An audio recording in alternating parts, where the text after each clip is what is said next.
आप सभी लोगों का अनूप स्टडी जोन में स्वागत है।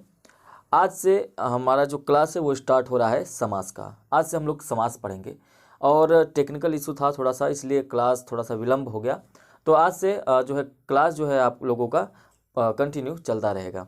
तो आज से हम लोग पढ़ेंगे समास, और इससे पहले हम लोगों ने संधि पढ़ लिया है और वर्णमाला पढ़ लिया है और भाषा और लिपि को पढ़ लिया है। उसका क्लास का जो डिस्क्रिप्शन में लिंक दिया है, यदि आप लोगों ने नहीं देखा है तो आप जाकर उस क्लास को पढ़ लीजिए। तो आज के क्लास में हम लोग पढ़ेंगे समास। तो सबसे पहले हम लोग देखेंगे कि समास क्या होता है, समास कहते किसे हैं। तो समास का मतलब होता है किसी भी शब्द का संक्षेप कर देना, संक्षेपीकरण। क्या होता है? संक्षेपीकरण। ठीक है, संक्षेपीकरण। तो यहाँ पर दो शब्द आते हैं, एक तो आता है आपका समस्त पद और एक होता है समास विग्रह। तो यहाँ पे ये समास हो गया, इसमें एक पद आता है समस्त पद। क्या आता है? समस्त पद आता है। अब इस समस्त पद को क्या कहते हैं भाई? समस्त पद जो होता है इसको हम लोग ये किसे कहते हैं? जब हम लोग देखिए दो चीज़ें होती हैं, जैसे मान लीजिए एक है आपका रसोई घर। क्या है? रसोई घर। अब इसका मतलब हम लोग क्या कहेंगे? इसका मतलब होता है रसोई के लिए घर। किसके लिए? रसोई के लिए घर। अब यहाँ पे ये जो रसोई घर है इसको हम लोग कहते हैं समस्त पद। समस्त पद मतलब यदि आप लोग लिखना चाहें तो लिख सकते हैं, समास के नियमों से बना जो शब्द होता है उसे हम लोग कहते हैं समस्त पद। तो ये जो रसोई घर है ये है आपका क्या है? ये है आपका समस्त पद। इसे हम लोग सामासिक पद भी कहते हैं। और दूसरा ये जो आपका रसोई के लिए घर है इसे कहा जाता है समास विग्रह। इसे क्या कहा जाता है? समास विग्रह कहा जाता है। मतलब समासिक पदों को तोड़ना, उनमें विभक्तियों को लगाना, ये आपका कहलाता है समास विग्रह। ये होते हैं जिसे आप लोग जो शब्दों को जोड़ते हैं का, के लिए, से, द्वारा, ऐसे शब्दों को जब जोड़ते हैं इसे विभक्ति कहा जाता है। तो ये तो थोड़ा सा समास के टर्म में आपको जानकारी था। अब समास होते कितने हैं? सबसे बड़ा सवाल यही होता है। लोग बहुत सारी किताबों में आपको 6 देखने को मिलते हैं, बहुत सारी किताबों में 6 से ज़्यादा भी मिलते हैं, लेकिन मुख्यतः आप लोग देखेंगे तो समास जो है वो आपके 4 होते हैं। कितने होते हैं? 4 होते हैं। कौन कौन से समास होते हैं? सबसे पहला आपका समास होगा अव्ययी भाव समास। अव्ययी भाव समास पहला आपका क्या होगा? अव्ययी भाव समास। और दूसरा आपका क्या होगा? तत्पुरुष समास। क्या होगा? तत्पुरुष समास। और जो आपका तीसरा होगा, और तीसरा में आप लोग को क्या पढ़ना है, यहाँ ध्यान से देख लीजिए। तीसरा में आपको क्या पढ़ना है? द्वंद्व समास। और चौथे में आपको क्या पढ़ना है? बहुव्रीहि समास। तो आपको समास सिर्फ और सिर्फ 4 मिलेंगे, लेकिन आपको बहुत सारी किताबों में आप देखेंगे तो आपको समास के पद 6 मिलेंगे। आपको वहाँ पे कहा जाएगा कि 6 समास होते हैं। हालांकि आपको 4 इसलिए पढ़ने हैं, वहाँ पे 6 इसलिए बताए जाते हैं कि ये जो कर्मधारय समास और द्विगु समास है ये भी वहाँ पर क्या कर लिया जाता है? शामिल कर लिया जाता है। तो इसको सीधे कह दिया जाता है 4 2, ये 4 हो गए और ये 2 जो बने ये 6।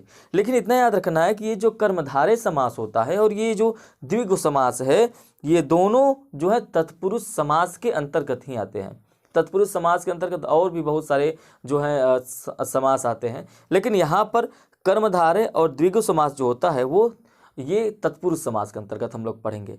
ठीक है, तो आज से हम लोग मतलब अभी से स्टार्ट करेंगे अव्ययी भाव समास, फिर तत्पुरुष समास, और उसके बाद हम लोग तत्पुरुष समास के अंतर्गत ही कर्मधारय समास और द्विगु समास को पढ़ेंगे। तो अब यहाँ पे हम लोग बात करेंगे, मेन बात ये कि इनको हम लोग पहचानेंगे कैसे, इनमें क्या क्या चीज़ें होती हैं वो देखेंगे। तो कोई भी आपका समस्त पद है, समासिक पद है, तो उसमें 2 चीज़ें होती हैं। एक तो होता है पूर्व पद। क्या होता है? पूर्व पद। और दूसरा होता है उत्तर पद। क्या होता है? उत्तर पद, है ना। तो पूर्व पद और उत्तर पद मतलब कोई भी शब्द होगा उसमें 2 या 2 से अधिक जो होंगे आपके शब्द होंगे, उस पर पद होंगे, और उसमें से एक आपका उत्तर पद होगा और दूसरा क्या होगा? पूर्व पद। जो पहले होता है ना, जो पहले होता है उसे हम लोग पूर्व पद कहते हैं, और जो उत्तर पद होता है वो बाद में होता है। मतलब ये जैसे हमने एक आपको एग्जाम्पल दिया मैंने, क्या? रसोई घर। इसमें एक और ये वाला जो रसोई है वो आपका क्या है, पूर्व पद है, और जो घर है ये आपका क्या है, उत्तर पद है। ठीक है, तो ऐसे में आपको बहुत सारे शब्द मिलेंगे और उनको ही आपको देखना रहता है। चलिए, तो अब हम लोग बात करेंगे इनकी प्रधानता के आधार पर ही समास को हम लोग डिवाइड करते हैं, उनके भेद को देखते हैं। प्रधानता के आधार पर क्या मतलब ये कि जैसे अव्ययी भाव समास का कोई समस्त पद है तो उसमें जो पूर्व पद होगा वो प्रधान होगा या फिर उत्तर पद होगा वो प्रधान होगा। तो कोई आपका समास आएगा ऐसे जिसमें कि पूर्व पद जो है वो प्रधान होगा। प्रधान कहने का मतलब ये कि उसमें जो मुख्य विशेष्य जो होता है वही प्रधान होता है, मतलब उस शब्द के बिना उस शब्द का अर्थ नहीं निकलेगा। तो यहाँ पर पूर्व पद या तो समास प्रधान होगा या तो उत्तर पद प्रधान होगा, या तो उत्तर पद प्रधान होगा, पूर्व पद क्या होगा, गौड़ शब्द होगा। अब यहाँ पे मैंने कहा गौड़ शब्द, तो गौड़ शब्द वो होता है जिसका कोई उस जो क्या हो उसका कोई अर्थ न निकले बिना प्रधान पद के। यदि कोई प्रधान पद है तो वो उसके ऊपर डिपेंड रहता है जो गौड़ पद होता है ना।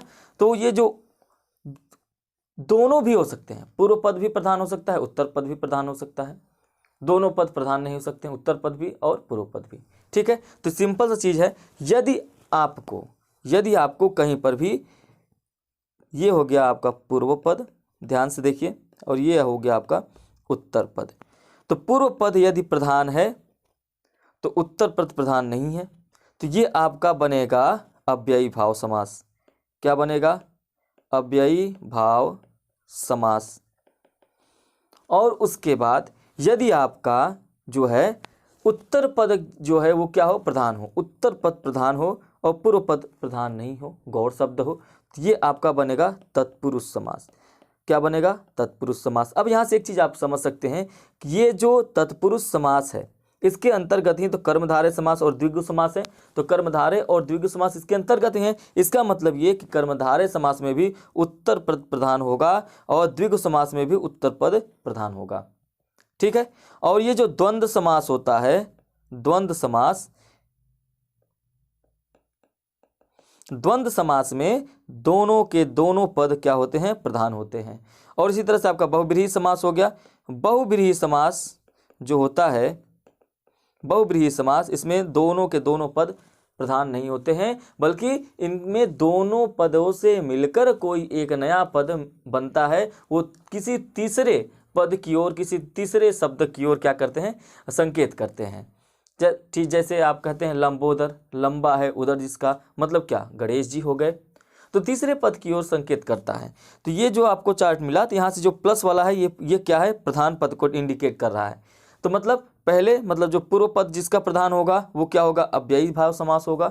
जिसका उत्तर पद प्रधान होगा वो तत्पुरुष समास होगा। जिसके दोनों पद प्रधान होंगे वो क्या होंगे, द्वंद्व समास होंगे। और जिसके दोनों पद प्रधान न होके अप्रधान होंगे, तो किसी तीसरे की ओर संकेत करेंगे, वो आपका होगा बहुब्रीहि समास होगा। क्लियर है, चीज़ें एकदम आपके सामने हैं। तो आपके यदि नोट बना रहे हो तो कॉपी पेन सामने लेके बैठा करिए, और जो चीज़ें आपको इंपॉर्टेंट लगे उसको आप लोग नोट करते हुए चला करिए। ठीक है, तो स्टार्ट करते हैं। सबसे पहले हम लोग देखेंगे अव्ययी भाव समास को। जिस समास का पहला पद मतलब पूर्व पद क्या हो, अव्यय हो और प्रधान हो, उसे अव्ययी भाव समास कहते हैं। अव्यय का मतलब होता है जिसका व्यय न हो, जिसका कोई व्यय हो ही ना, और जिसका व्यय न हो साथ ही साथ वो क्या हो, प्रधान हो। इसका मतलब पूर्व पद प्रधान होना चाहिए और पूर्व पद जो है वो अव्यय होना चाहिए। अब यहाँ पे ध्यान से देखिए, मैंने बताया कि यहाँ पे यदि आपका जो पहला पद हो, जो पूर्व पद हो, वो क्या हो, अनु हो, आ हो, प्रति हो, या भर हो, या यथा हो, या यावत हो, हर हो, ऐसे शब्द आ जाते हैं जो उपसर्ग के रूप में काम करते हैं। तो ऐसे शब्दों में इनका व्यय नहीं होना चाहिए, अव्यय होना चाहिए। और ये पद जो होते हैं वो प्रधान होते हैं, और आप इन शब्दों को देखकर ही तुरंत अंदाजा लगा सकते हैं ये जो समस्त पद दिया हुआ है ये आपका क्या है, ये आपका अव्ययी भाव समास है। तो इन शब्दों को देखकर भी आप तुरंत अनुमान लगा लीजिए कि हाँ ये आपका अव्ययी भाव समास है। अब चलिए ये जो एग्जाम्पल्स आपके सामने दिए गए हैं, ये जो उदाहरण है, इसको ध्यान से देखते हैं। और उदाहरण ही आपका मुख्य रूप से आपके एग्जाम में फोकस करना होता है, तो उदाहरण को ही ध्यान से देखा करिए। और उसके माध्यम से ही प्रश्नों को समझने की कोशिश किया करिए।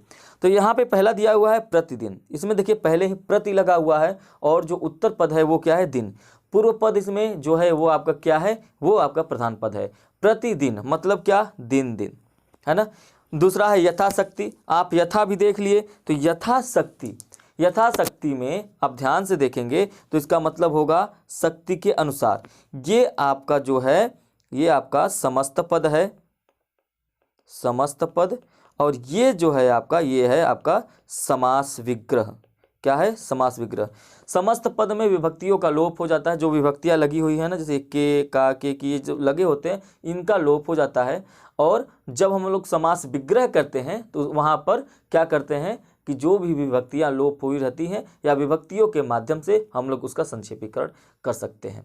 तो यहाँ पर जैसे यथा आपने देखा तो मैंने बताया कि जब आपका यथा उपसर्ग के रूप में रहे या पूर्व पद रहे तो वो क्या हो जाएगा, आपका अव्ययी भाव समास। तो यथा का मतलब क्या होता है, विधि के अनुसार। यथाशक्ति मतलब शक्ति के अनुसार। प्रत्यक्ष, प्रत्यक्ष मतलब अक्ष के प्रति। समक्ष का मतलब होता है अक्ष के सामने। यथार्थ का क्या मतलब होता है, अर्थ के अनुसार।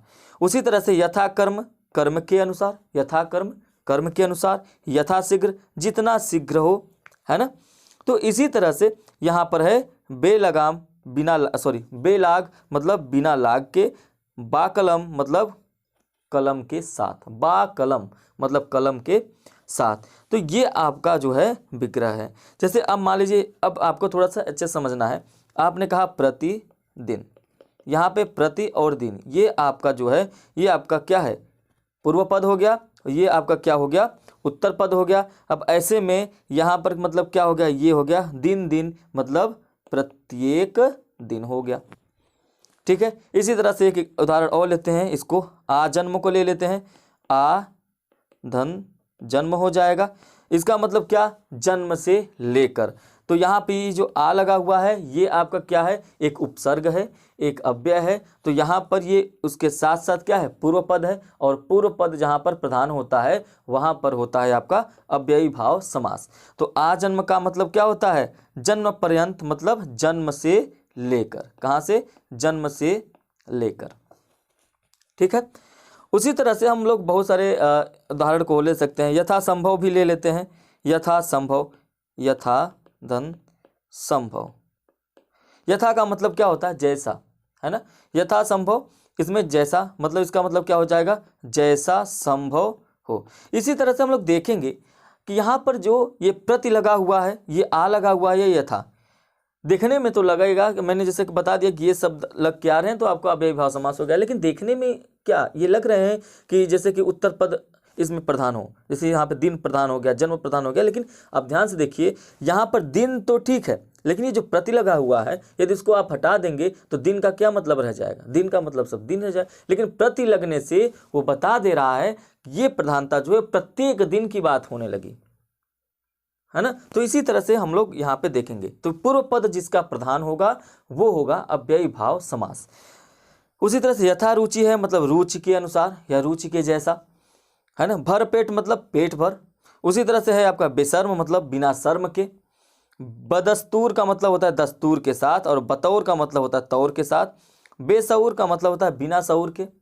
और बेकाम का मतलब होता है बिना काम के। उपकूल का मतलब होता है कुल के निकट। और बासऊर का मतलब होता है सऊर के साथ। जब आपका बा लगता है, क्या लगता है, बा, तो मतलब वो निगेटिव के जब आपका बा लगता है तो मतलब उसके साथ हम लोग जाते हैं। जैसे बा सऊर है तो मतलब सऊर के साथ। लेकिन जब आपका बे लगता है तो मतलब उसके बिना होता है। यहाँ पे जैसे बेसऊर है तो मतलब बिना सऊर का। बा सऊर है मतलब सऊर के साथ। तो ये दोनों उपसर्ग भी आपको याद रखने हैं।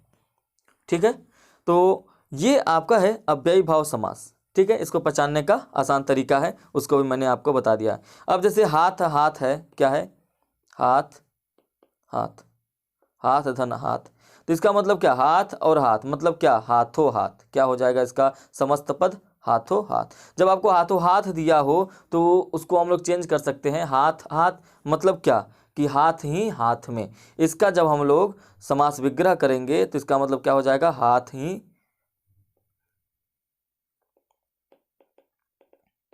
क्लियर है।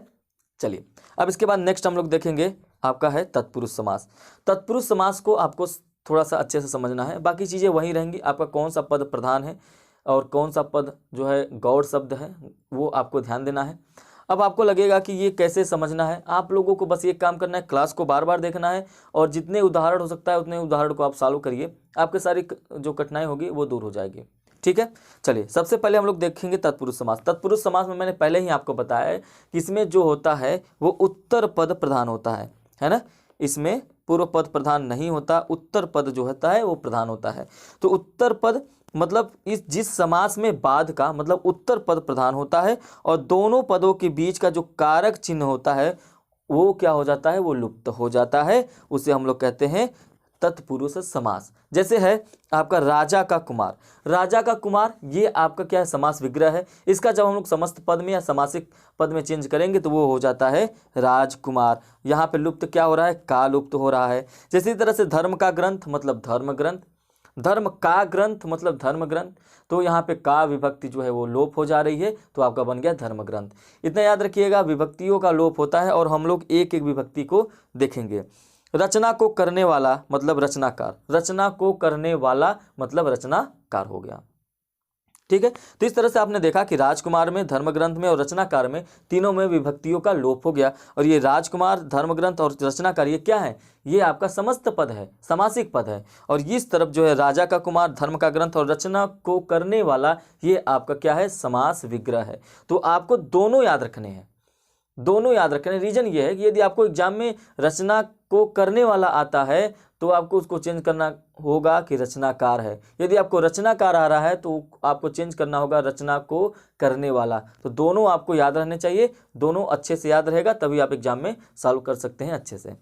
चलिए अब ये जो तत्पुरुष समास होता है ये बहुत सारे भागों में डिवाइड होता है और ये विभक्तियों के आधार पर इनको हम लोग डिवाइड करते हैं, है ना। विभक्तियों के आधार पर डिवाइड करने का मतलब विभक्तियाँ कितनी हो गई, यहाँ देखिए कर्ता ने कर्म को करण से या के द्वारा, क्या है, करण से या के द्वारा। तो दोनों, जैसे आपको दिया गया संप्रदान तो के लिए, अपादान का मतलब भी से होता है लेकिन यहाँ पे क्या होता है, अलग होने के अर्थ में होगा, अलग होने के अर्थ में होगा। संबंध का मतलब का के की रा रे री होना चाहिए। अधिकरण का मतलब में होगा और पर होगा। ये मैं क्या बता रहा हूँ, मैं ये बता रहा हूँ कि जो भी विभक्तियाँ आएंगी वो पूर्व पद और उत्तर पद के मध्य में आएंगी, हो सकता है किनारे आ जाए, लेकिन ये विभक्तियों को हम लोग देखेंगे और एक एक विभक्ति को देखेंगे इनसे कौन कौन से उदाहरण बनते हैं। ठीक है, चलिए आगे चलते हैं।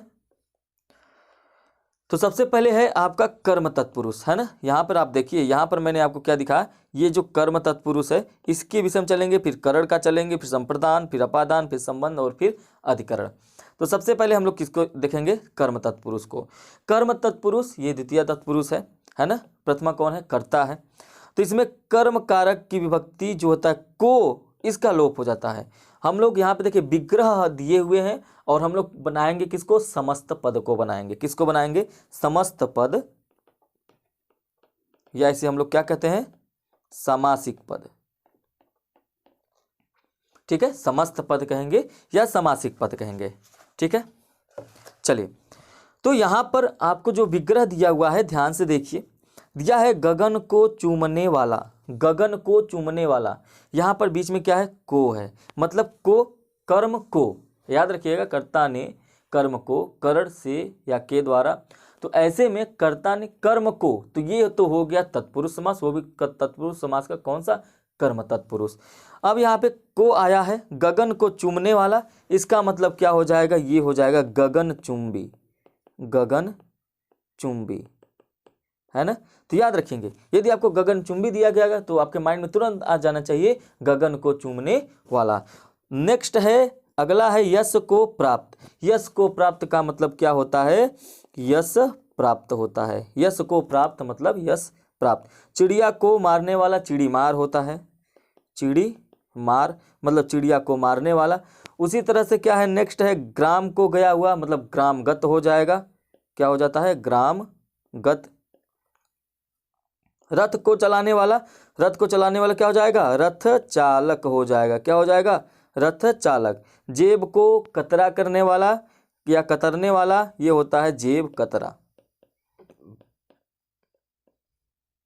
क्या होता है, जेब कतरा। तो यहाँ पे देखिए जितने भी आपको विभक्तियां दी गई हैं वो क्या है, को है ना। यदि आपको को दिख रहा है तो ये आपका कर्म तत्पुरुष हो जाएगा और तत्पुरुष समास हो जाएगा। क्लियर है। आगे देखिए, आगे आपका दिया हुआ है करण तत्पुरुष। करण तत्पुरुष ये तृतीया तत्पुरुष है। करण तत्पुरुष, इसमें किस विभक्ति का लोप होगा, इसमें से विभक्ति का लोप होगा या के द्वारा विभक्ति का लोप होगा। या तो से विभक्ति का लोप होगा या तो के द्वारा विभक्ति का लोप होगा। तो यहाँ पे मैंने विग्रह दिया हुआ है और इसको समस्त पद में बनाते हैं। चलिए समस्त पद में देखेंगे तो यहाँ से पहला है करुणा से पूर्ण। करुणा से पूर्ण का मतलब होता है करुणा पूर्ण। क्या हो जाएगा, करुणा पूर्ण। भय से आकुल, यहाँ पे देखिए सब में से विभक्ति आया हुआ होगा और इसी को हटाना रहता है। ये जो विभक्तियाँ होती हैं ये हट जाती हैं जब हम लोग समस्त पद में चेंज करते हैं। मैं भय से आकुल मतलब क्या हो जाएगा, भयाकुल हो जाएगा। ठीक है, भयाकुल हो जाएगा। रेखा से अंकित है मतलब क्या हो जाएगा, रेखांकित हो जाएगा। ठीक है, शोक से ग्रस्त है, शोक से ग्रस्त है मतलब आपको से हटाना है तो समस्त पद इसका क्या होगा, शोक ग्रस्त हो जाएगा। उसी तरह से क्या है, मद से अंधा। अब मद से अंधा है तो क्या करेंगे इसको भाई, यहाँ से भी से को हटाएंगे तो ये हो जाएगा मदांध हो जाएगा।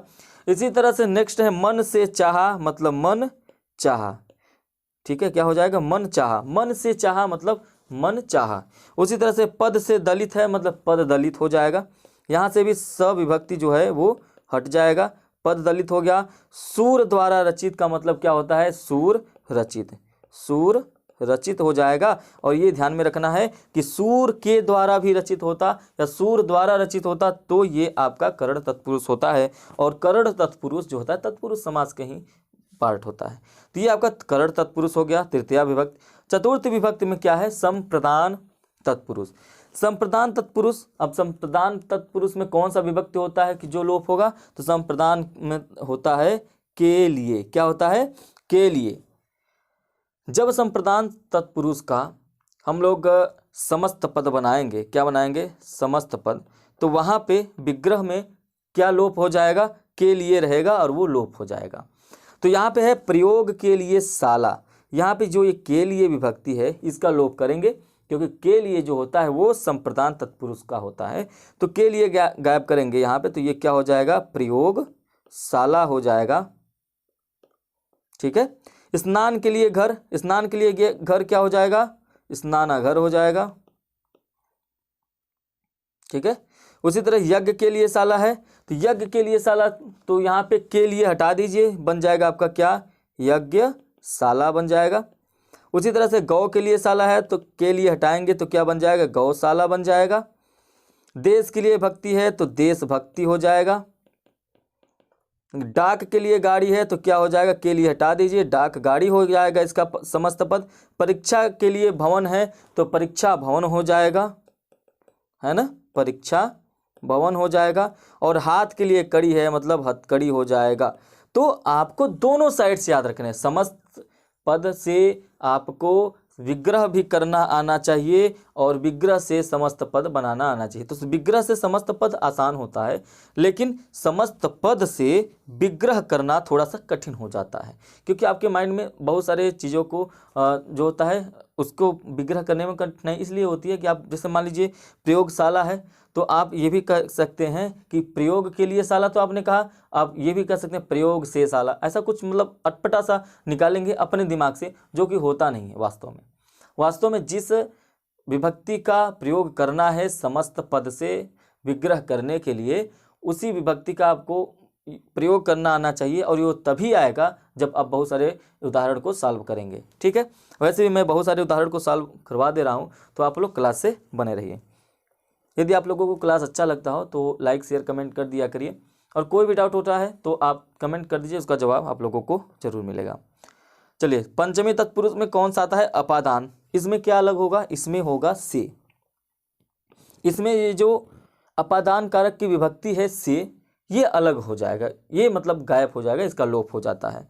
तो यहाँ पर सबसे पहले देखिए क्या है, धन से हीन।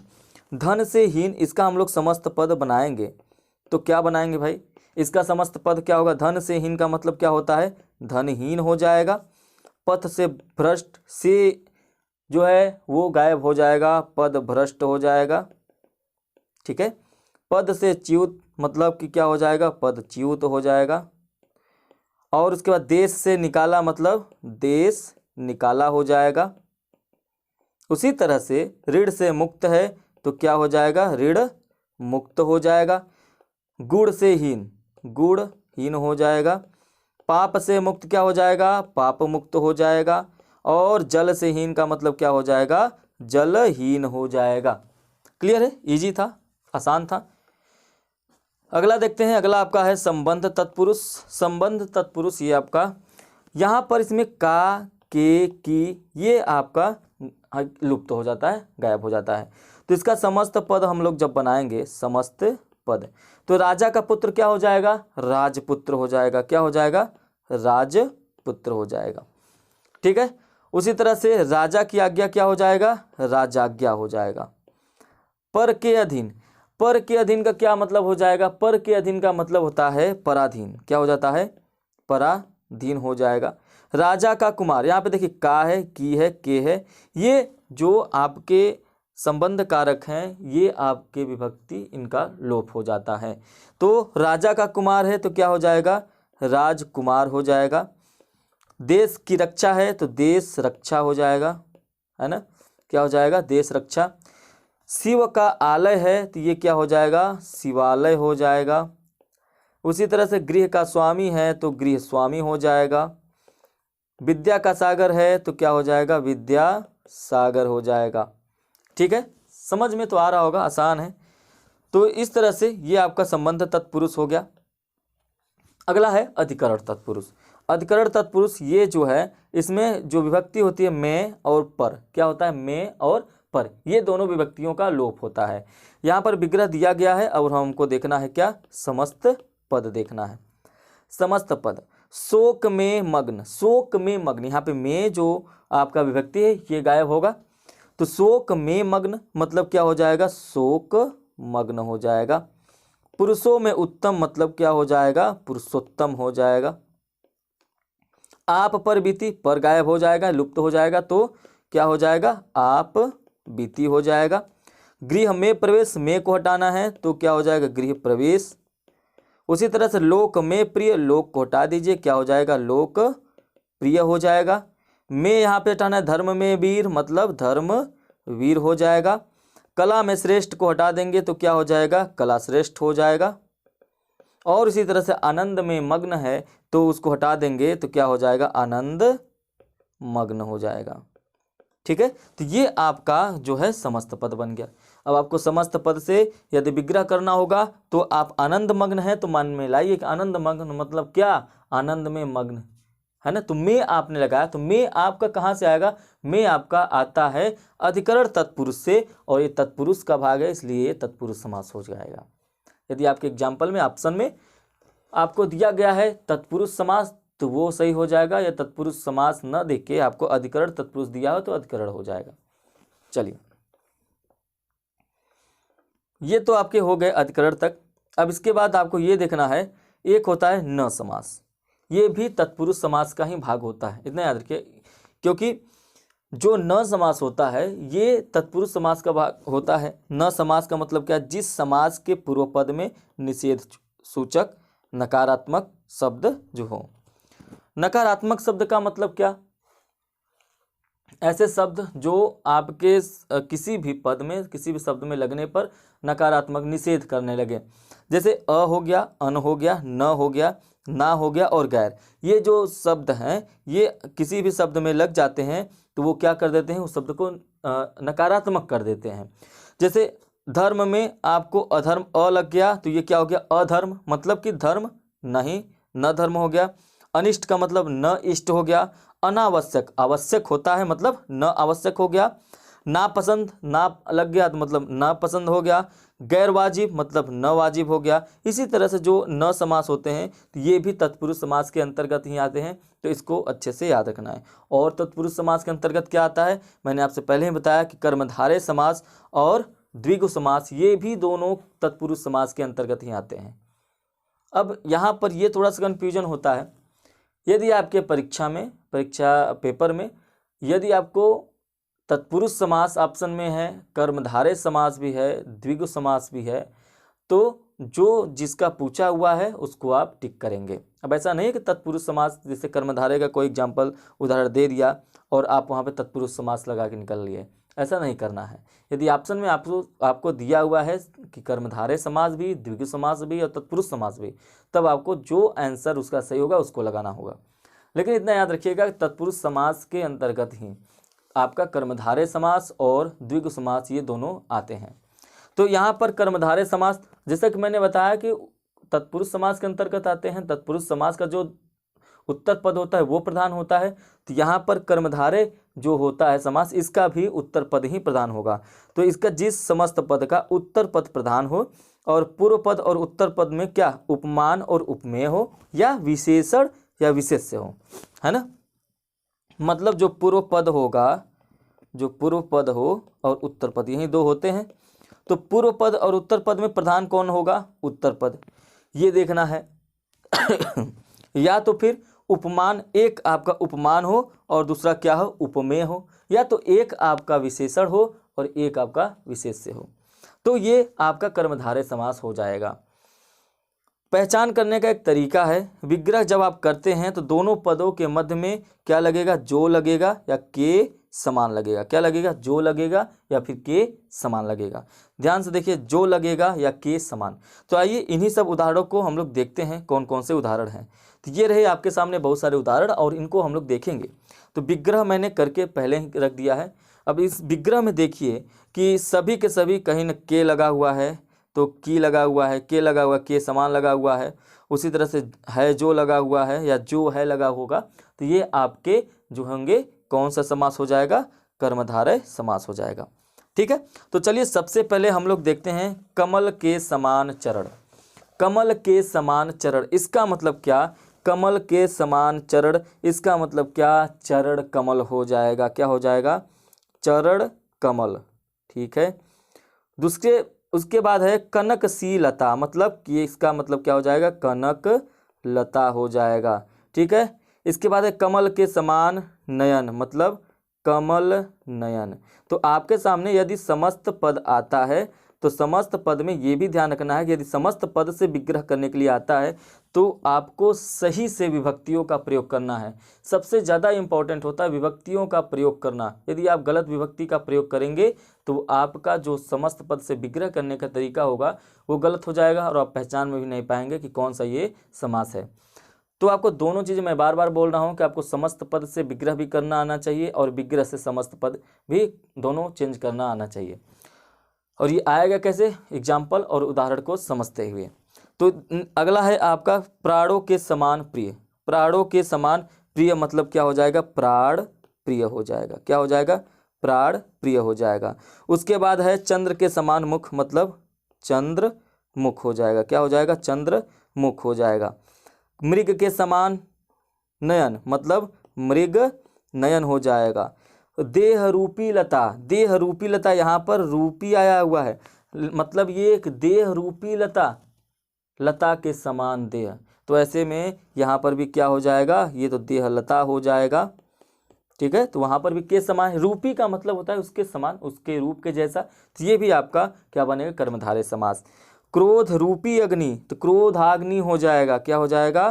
क्रोधाग्नि।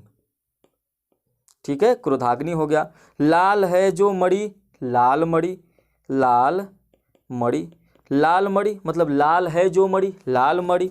नीला है जो कंठ, मतलब नीलकंठ, नीला है जो कंठ मतलब नीलकंठ।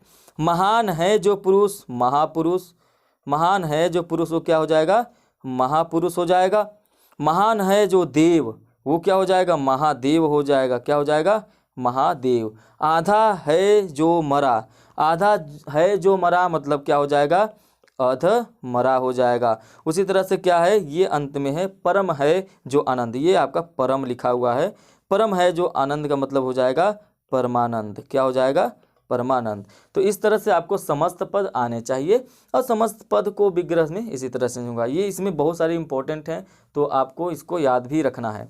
चलिए इसके बाद हम लोग बात करेंगे द्विगु समास की। इसमें भी आपका उत्तर पद, देखिए जिस समस्त पद का पूर्व पद संख्यावाचक विशेषण हो और वह द्विगु समास कहलाता है। इसमें भी आपका उत्तर पद ही जो होगा वो मुख्य होगा। लेकिन यहाँ पे ये आपको याद रखना है कि इसका जो पहला पद होगा, पूर्व पद जो होगा वो संख्यावाचक विशेषण होना चाहिए। संख्यावाचक विशेषण मतलब कोई संख्या को विशेषण मतलब किसी संख्या के विषय में बता रहा हो, संख्यावाचक विशेषण होना चाहिए। यहाँ पर जो विग्रह किया गया है इसको देखेंगे और इसका समस्त पद बनाने की कोशिश करते हैं। तो 7 सिंधुओं का समूह, 7 सिंधुओं का देखिए यहाँ पे 7 आया है ना। 7 सिंधुओं का विशेषण का मतलब होता है किसी संज्ञा या सर्वनाम की जो विशेषता बताता है, जो विशेष्य की विशेषता बताता हो। तो यहाँ पे सिंधुओं के विषय में बताया गया है कि वो सिंधुओं जो है वो 7 है। यहाँ पर 2 पहरों की बात की गई है। पहरों के पहले क्या है, 2 आया है। ये जो 3, 4, 9, 7, 5, 7, तीनों 3 ये सभी आए। देखिए इसके बाद सभी क्या आया है, कोई ना कोई विशेष आया है, रात्रियों, ऋषियों, मणियों, दिनों, कोड़ों, रंगों। तो इसी तरह से आपको ये समझना है, कोई विशेष का मतलब ये यहाँ पे कोई संज्ञा सर्वनाम आएगा और उसकी विशेषता के लिए कोई आपको संख्यावाचक, इसीलिए यहाँ पे लिखा गया है संख्यावाचक विशेषण। तो 7 सिंधुओं का समूह है। तो 7 सिंधुओं का समूह का मतलब क्या, सप्त सिंधु। क्या हो जाएगा, सप्त सिंधु हो जाएगा। उसी तरह से 2 पहरों का समूह क्या हो जाता है, 2 पहर हो जाता है। क्या हो जाता है, 2 पहर। तीनों लोकों का समाहार मतलब त्रिलोक। तीनों लोकों का समाहार का मतलब क्या होता है, त्रिलोक हो जाएगा। ठीक है। 4 राहों का समूह आपको अच्छी तरह से पता होगा, ये चौराहा हो गया। 9 रात्रियों का समूह मतलब नवरात्र। नवरात्रियों का समूह को क्या कहते हैं, नवरात्र कहते हैं। 7 ऋषियों का समूह, अभी मैंने ऊपर यहाँ बताया 7 सिंधुओं का समूह सप्त सिंधु। तो 7 ऋषियों का समूह क्या हो जाएगा, सप्तऋषि हो जाएगा। क्या हो जाएगा, सप्तऋषि। आप इसको ऐसे भी लिख सकते हैं, सप्तर्षि। ठीक है। उसी तरह से 5 मणियों का समूह, तो क्या ये क्या हो जाएगा, पंचमढ़ी हो जाएगा। क्या हो जाएगा, पंचमढ़ी हो जाता है। उसी तरह से 7 दिनों का समूह क्या हो जाएगा, ये आपको बताना है कि 7 दिनों का समूह अच्छी तरह से आपको पता है कि क्या होता है, इसका मतलब हो जाएगा सप्ताह हो जाएगा। 3 कोड़ों का समाहार, 3 कोड़ों का समूह क्या होता है, त्रिकोण हो जाता है। और उसी तरह से 3 रंगों का समूह क्या हो जाएगा, तिरंगा हो जाएगा। क्या हो जाएगा, तिरंगा। ठीक है। ये आपका हो गया द्विगु समास। इसके बाद का जो आपका बचता है बहुब्रीहि समास और द्वंद्व समास, इसको हम लोग अगले क्लास में देखेंगे। ठीक है। तो यदि आपको क्लास अच्छा लगा हो तो आप लोग लाइक कर दिया करिए और शेयर कर दिया करिए, और यदि आप चैनल पे पहली बार हो तो उसको सब्सक्राइब भी कर दीजिएगा और बेल आइकन दबा दीजिएगा, जिससे जो भी नोटिफिकेशन हो आपको मिल जाए। चलिए मिलते हैं नेक्स्ट क्लास में, तब तक के लिए धन्यवाद।